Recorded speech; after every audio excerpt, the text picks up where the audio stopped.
Assalamualaikum warahmatullahi wabarakatuh.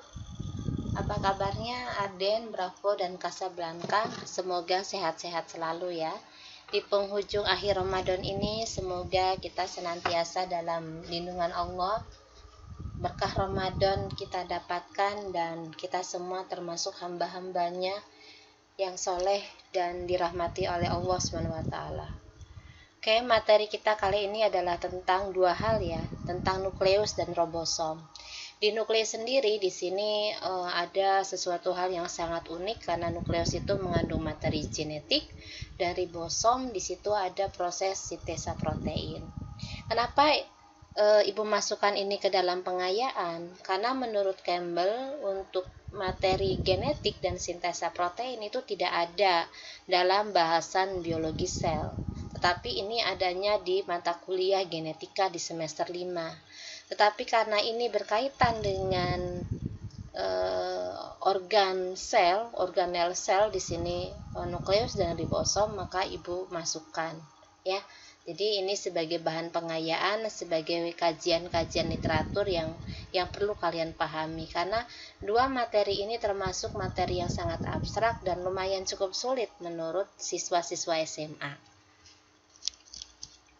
Nukleus dan materi genetik ini hal yang pertama yang akan Ibu bahas. Nukleus itu merupakan inti dari sel. Ya, ini gambarannya seperti ini. Nah, ini ada dua buah sel di mana di antaranya itu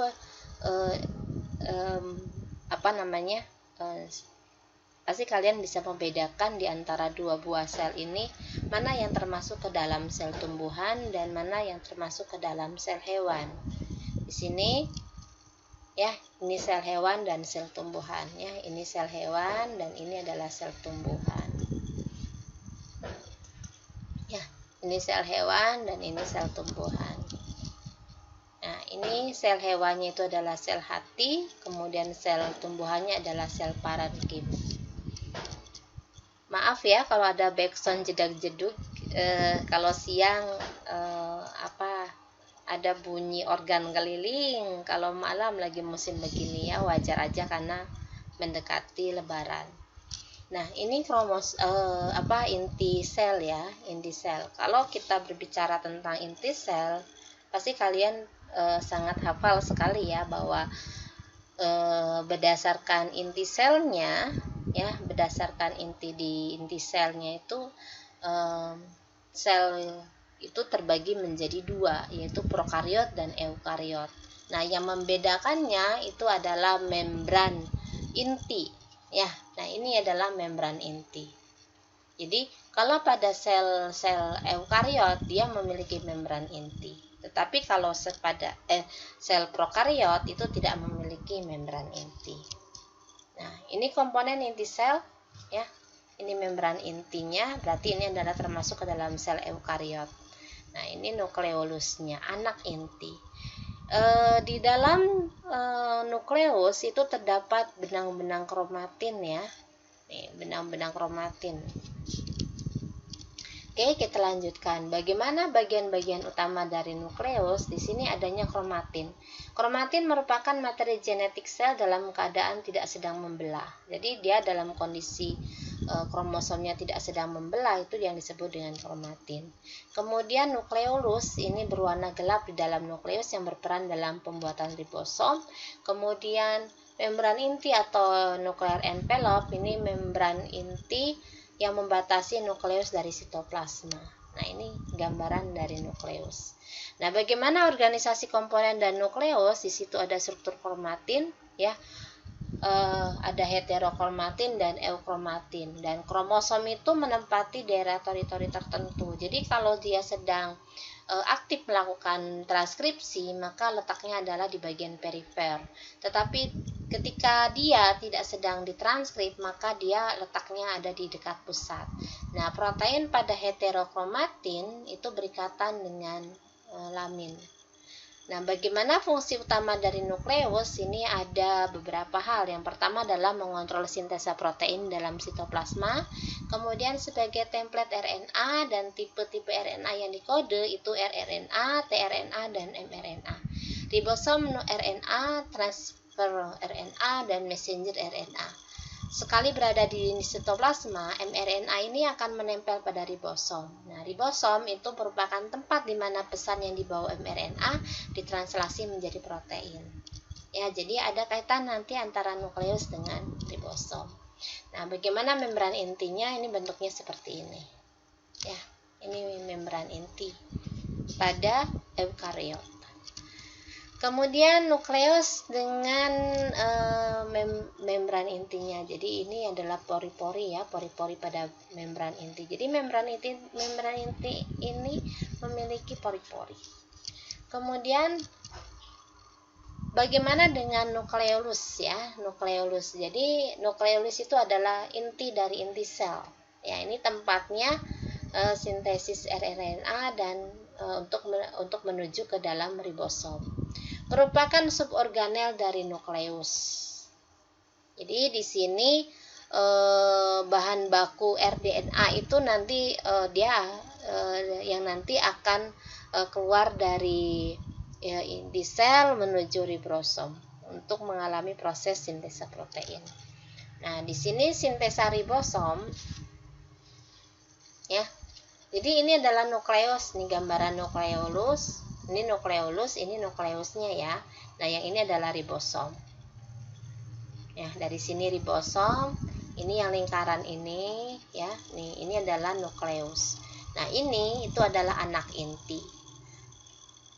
Jadi, di sini kromosom itu terdiri dari beberapa pasang basa. Berapa panjangnya itu adalah seperti ini. Jadi, ini DNA-nya ya. DNA-nya itu ada di nukleolus. Nah, ini kemudian menjadi pre-RNA. Kalau dia mau ditranskripkan, maka di sini dia akan menjadi single DNA. Ya, single DNA, kemudian nanti baru keluar ke dalam sitoplasma dari nukleolus untuk menuju ke ribosom. Nah, ini gambaran dari nukleolus, gambaran dari kromosom ya. Jadi kromosom kita itu bentuknya seperti huruf X. Nah, ini kromosom pada manusia. Jumlahnya ada 46 atau 23 pasang. 22 pasang autosom dan 1 pasang kromosom genosom atau gamet yang membawa jenis kelamin. Nah, ini adalah kromosomnya ya. Ini kromosomnya. Jadi kromosom itu bentuknya menurut Watson and Crick itu bentuknya adalah double helix. Jadi bila dia diuntai, bila dia diuraikan, maka bentuknya akan seperti ini. Nih ya. Jadi ini bentuknya seperti ini. Kalau diuraikan maka bentuknya akan begini. Ini nukleosom, histon. Nah, ini kemudian kalau diuraikan baru nanti seperti ini. Ya, double helix. Nah, DNA itu terdiri dari pasangan basa. Ya, pasangan basanya itu adalah pasangan basa purin dan pirimidin. Nah, kemudian gen dan kromosom. Gen itu merupakan material genetik ya. Jadi gen itu suatu sel itu terdapat di sepanjang DNA. Nah, dalam inti sel, DNA ini berasosiasi dengan protein disebut dengan kromatin. Pada saat melakukan persiapan pembelahan, ini kromatin itu tampak lebih padat dan cukup tebal dan tampak sebagai struktur yang terpisah yang disebut dengan kromosom. Jumlah kromosom bervariasi di antara sel eukariot dan pada manusia itu adalah 46 kromosom. Ya, ini tadi bentuknya. Jadi kromosom itu terdiri atas DNA dan protein yang menebal pada saat sel akan membelah. Kemudian protein yang paling umum itu adalah histon. DNA menghulung mengelilingi histon dalam pola yang tetap dan membentuk struktur yang disebut dengan nukleosom. Nah, ini nukleosom. Ya. Bagaimana struktur kimia dari nukleotida yang menyusun asam nukleat? Nah, ini. Jadi terdiri dari pasangan basa purin dan pirimidin, ya. Nah, pasangan basanya itu adalah terdiri dari DNA kan, DNA, gula pentosa, basa nitrogen, dan ini ribosanya. Ya, ini purin, pirimidin. Nah, ini gambarannya. Jadi pasangan basa nukleotida itu terdiri dari guanin, sitosin, adenin, dan timin. Nah, timin itu kalau pada RNA diganti dengan urasil. Ya, ini beberapa penelitian atau ketentuan yang dihasilkan oleh Chargaff bahwa asam nukleat itu diisolasi dari berbagai jaringan organisme yang sama, memiliki komposisi basa yang sama, dan komposisi basa asam nukleat itu beragam pada organisme yang berbeda, dan komposisi basa asam nukleat suatu spesies tidak berubah oleh umur, nutrisi, dan lingkungan. Jumlah residu adenin itu selalu setara dengan jumlah residu timin, sedangkan jumlah residu guanin itu juga selalu setara dengan jumlah residu sitosin. Nah, di inti sel, karena dia merupakan kromosom, maka di situ terjadi proses replikasi DNA. Replikasi ini DNA memperbanyak diri dengan cara replikasi.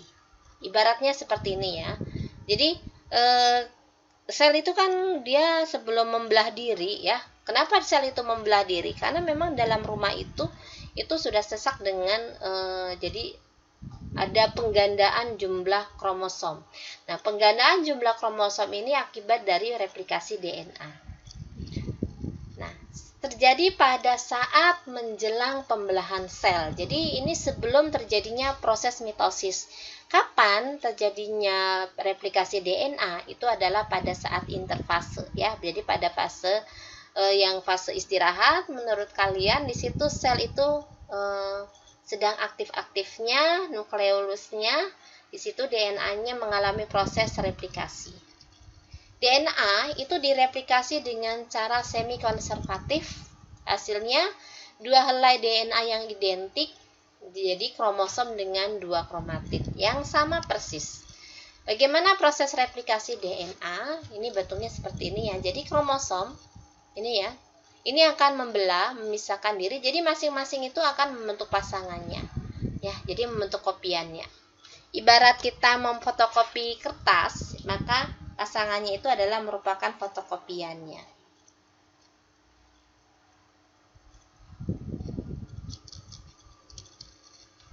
Nah, bagaimana proses terjadinya replikasi? Tahap pertama itu adalah pasangan basa ini kromosom itu dia membelah ya. Membelah itu kenapa dia ada membelah? Nih, karena adanya enzim. Ya, jadi enzim DNA polimerase itu dia akan membuka. Nah, ketika membuka, di sini membuka, maka daerahnya itu kemudian mulai pertama proses replikasi ini adanya DNA primase. Ya. DNA primase dia mulai proses memulai proses untuk melakukan replikasi, kemudian dibentuk penggandaannya. Nah, penggandaannya ini sampai dia selesai menggandakan dirinya itu yang disebut dengan fragmen Okazaki. Nah, kalau sudah selesai, maka kemudian dia menempel kembali dengan dengan pasangan barunya itu dengan ditempelkan dengan DNA ligase. Ya. Nah, ini nanti akan dikaji lebih jauh lagi dan lebih mendetail lagi di mata kuliah genetika. Jadi sabar-sabar aja ya. Kemudian selanjutnya adalah proses sintesa protein. Nih, ini sintesa protein. Kenapa bisa terjadinya proses sintesa protein? Ini adalah sebagai suatu bentuk ekspresi gen ya. Ini juga nanti akan dibahas lebih dalam dan lebih jauh pada mata kuliah genetika. Kenapa harus ada diekspresikan? Misalnya begini. Kenapa sih masing-masing orang itu walaupun satu ibu, satu bapak, tapi kok bisa berbeda gitu ya? Mungkin ada di antara kalian yang justru nggak mirip sama ibu bapaknya, tetapi mirip dengan misalnya ya, dengan Uwa atau dengan Bibi, dengan Paman gitu ya, dengan Bude, dengan Pak D gitu ya, dengan pokoknya masih family tapi mirip gitu.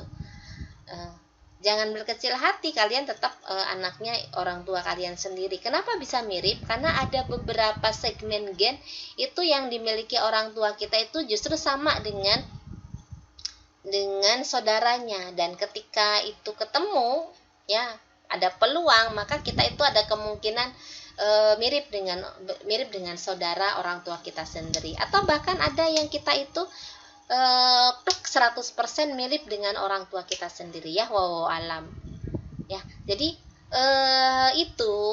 itu yang disebut dengan ekspresi gen. Misalnya juga begini, kenapa mawar itu bisa berbagai macam warna gitu ya, ada yang warnanya merah, ada yang warnanya putih, ada yang warnanya ungu gitu. Nah itu perubahan warna walaupun sama-sama merah itu kan tergantung dari ekspresi gen yang dicetuskannya. Jadi ada beberapa gen yang nanti mencetuskan warna merah, ada beberapa gen yang mencetuskan warna ungu dan warna putih. Dan bagaimana misalnya peluang terjadinya munculnya merah, putih atau ungu gitu ya, atau bahkan hijau, biru, hitam gitu, itu tergantung dari asam amino yang dihasilkan dari proses sintesa protein. Nah, asam amino yang dihasilkan ini berasal dari proses transkripsi dan translasi dari sintesa protein. Nah, sintesa protein itu sendiri karena organisme sel itu terbagi menjadi dua ya. Jadi ada dua hal gitu, ada yang tipe sel prokariot dan sel eukariot. Nah, kalau prokariot, ini prokariot. Nah, dan ini eukariot. Kalau prokariot karena dia tidak memiliki membran inti,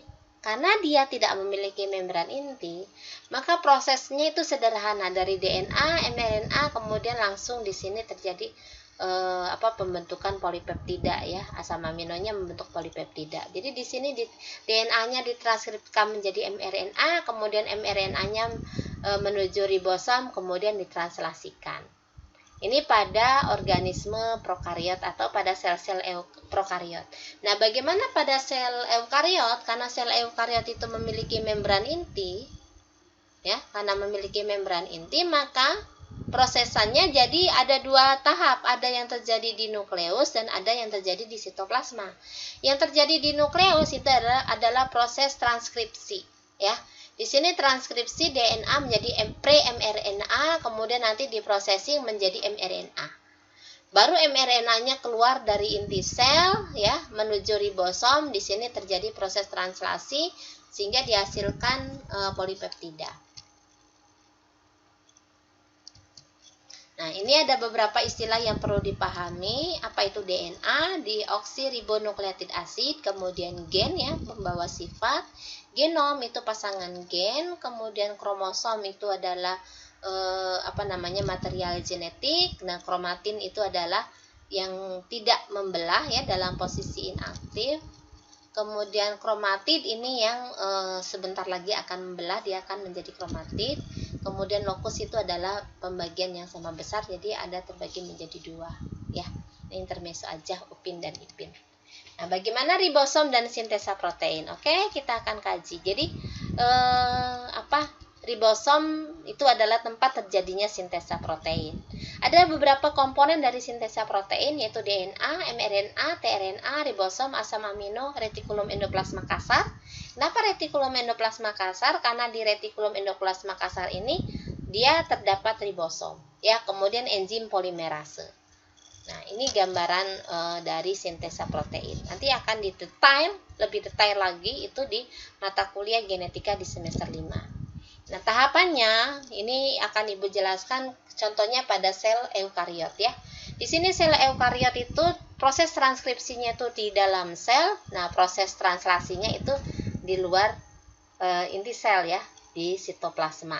Jadi untuk proses transkripsi di sini DNA itu membelah, kemudian membelah, kemudian di sini yang warnanya pink itu adalah RNA transkrip. Dari RNA transkrip ya, jadi RNA transkrip itu tidak semuanya kromosom itu dibuat transkrip, tapi hanya bagian-bagian tertentu saja. Ya, bagian-bagian tertentu itu adalah bagian ada ekson, ada intron. Jadi nanti yang akan ditranskrip itu adalah bagian ekson, ya, bagian ekson. Sementara kalau bagian intron itu adalah bagian yang nanti dibuang, dia tidak ikut ditranskripkan. Kenapa bisa begitu? Nanti akan lebih detailnya di semester 5. Jangan khawatir ya, doanya aja mudah-mudahan ibu berumur panjang sehingga nanti genetika juga masih tetap sama ibu. Ya, di sini bagian ekson ini akan menjadi mRNA, dia akan keluar dari nukleus. Dia akan keluar dari nukleus kemudian menuju ribosom. Nah, ketika menuju ribosom ini bentuknya seperti ini ya. Nih, jadi dia akan krek gitu ya. Ini masuk. Nah, di sini nanti akan terbentuk. Jadi akan membentuk pasangan basa, triplet pasangan basa, ya, asam amino. Nah, ini gambarannya seperti ini. Tuh, jadi ini adalah tRNA-nya, ya. Kenapa ini dari mRNA, ya, mRNA dia masuk ke dalam ribosom, kemudian di sini membentuk template-nya. Nah, sampai didapatkan seperti ini. Jadi ini nih. Yang ini itu adalah polipeptida. Nah, ini adalah polipeptida. Ribosom itu merupakan tempat pembuatan protein. Nah, proteinnya ini ya, itu dimulai dari dihasilkannya itu mRNA-nya dari nukleolus. Dan sel dengan laju sintesis protein yang tinggi itu mempunyai ribosom yang sangat banyak. Ya, jadi nukleolinya itu terlihat sangat jelas. Nih, sampai dia tuh berikatan tuh sampai di sini. Tuh, terus saja ya. Sampai yang diharapkan itu tercapai. Oke, kita next. Nah, ini adalah proses sederhana ya. Jadi ini adalah nukleolus, di sini sitoplasma. Nah, ini DNA-nya yang nanti akan dipersiapkan untuk dilakukan transkrip. Nanti dia akan membelah. Di sini pre-RNA ya. Pre-RNA ini nanti menjadi mRNA. Nah, kenapa bisa ada berbeda gini pasangan-pasangan unit ini? Nanti ibu kasih tahu aja di mata kuliah genetika ya. Jadi ada beberapa perbedaan. Kenapa sih harus 28S, 5.8, 5S, pre-8S ya. Nah, ini adalah jumlah pasangan basa yang akan ditranskrip itu sesuai dengan kebutuhan. Ya. Ini seperti ini bentukannya. Nih, sampai didapatkan asam amino. Asam amino ini asam amino ini nanti akan membentuk polinukleotida yang merupakan bahan baku protein. Nah, ini dia anatomi ribosom ya. Jadi ini mRNA-nya yang menjadi RNA-T atau RNA duta ya, sampai dibentuk polipeptida. Ini polipeptidanya nih.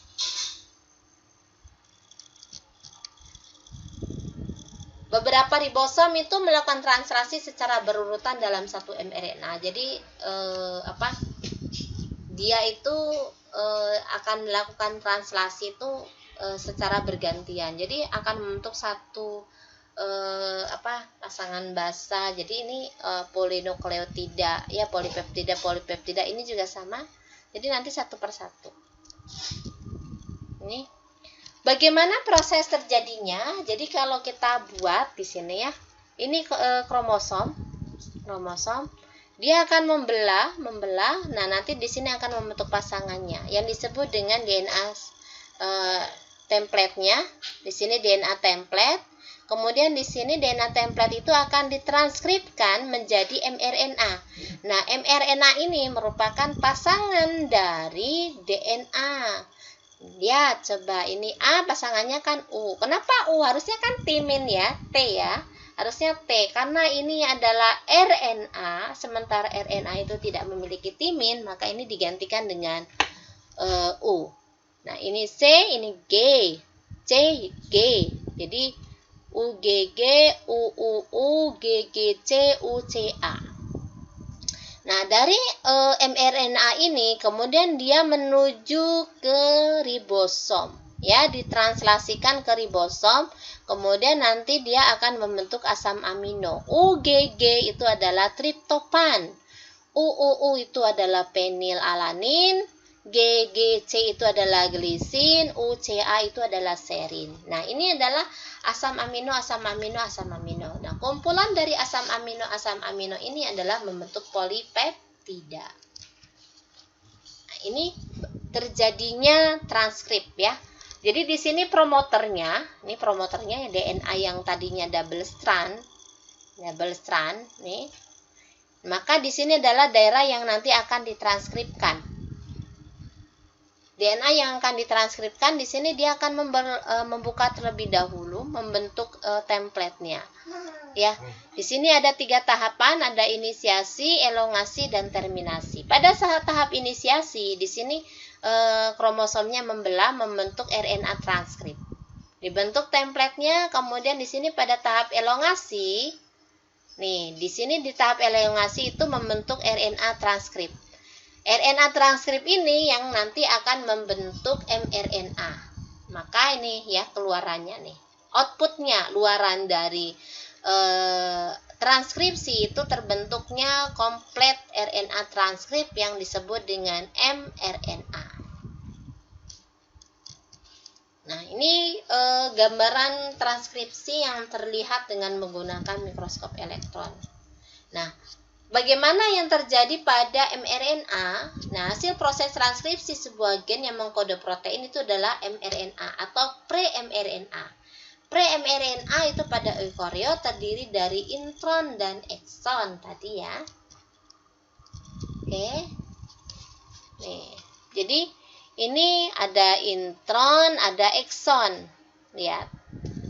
Ya, yang merahnya gak jelas ini intron, yang merahnya jelas itu adalah ekson. Ini transkripnya. Nah, kemudian bagian dari intron ini merupakan bagian yang tidak dibutuhkan dalam proses transkrip, maka di sini terjadi pemotongan. Ya, ini pemotongan. Nah, kemudian yang ditranskripkan itu apa? Itu adalah bagian eksonnya saja. Jadi ini digabungkan nanti. Yang merah-merah ini digabungkan, penggabungan RNA. Sehingga didapatkan mRNA yang merupakan bagian dari eksonnya saja. Kemudian baru dia keluar dari nukleolus menuju ke kemana? Ya, ke ribosom untuk ditranslasikan untuk didapatkan protein. Sementara kalau pada prokariot itu DNA-nya langsung ditranskripkan ini menjadi mRNA. Jadi tanpa adanya pembagian intron dan ekson. Coba perhatikan bedanya ya. Jadi di sini langsung menjadi mRNA, kemudian mRNA-nya langsung ditranslasikan membentuk protein. Nah, proses pematangan mRNA dengan membuang bagian-bagian intronnya. Jadi yang dibutuhkan itu adalah bagian ekson. Ya, tuh intronnya itu nanti akan dibuang. Jadi yang ditranskrip yang menjadi mRNA itu adalah bagian eksonnya saja. Nah, kemudian kita tahap selanjutnya adalah translasi. Translasi, nah ini. Jadi mRNA itu dia akan masuk ke dalam ribosom, kemudian dibentuk triplet dari pasangannya. Sehingga didapatkan ini asam amino. Nah, asam amino ini kumpulannya disebut dengan polipeptida. Nah, ya, ini gambaran prosesnya. Dari sini yang pertama, kemudian ini yang kedua, ini yang ketiga, ini yang keempat, sampai didapatkan yang banyak. Oke. Ada translasi itu ada bagian yang harus dimulai ya, yang disebut dengan bagian pemulaan misalnya ya. Bagian pemulaan itu disebutnya dengan metionin gitu ya. Jadi permulaan. Kemudian proses translasi itu juga harus dihentikan. Nah, harus dihentikannya itu dengan stop codon. Stop codonnya itu kodenya adalah UAG, UAA, dan UGA. Nah, ini adalah contoh-contoh dari 20 asam amino. Ada 20 ya. Nah, tadi sudah Ibu kaji bagaimana sintesa protein pada prokariot dan eukariot. Jadi, apa perbedaan sintesa protein pada prokariot dan eukariot? Ya, nanti kita akan berdiskusi bagaimana perbedaan proses sintesa protein pada prokariot dan eukariot. Di mana prosesannya, kemudian apa yang terjadi dan apa saja komponen-komponen yang terlibat dalam proses. Oke, terima kasih. See you next week. Bye bye. Mudah-mudahan lancar menjelang hari Lebaran Idul Fitri. Ibu berserta Ibu Dede Cahyati Syahrir mengucapkan taqabbalallahu minna wa minkum siyamana wa siyamakum innal aidin wal faidin, mohon maaf lahir dan batin. Assalamualaikum warahmatullahi wabarakatuh.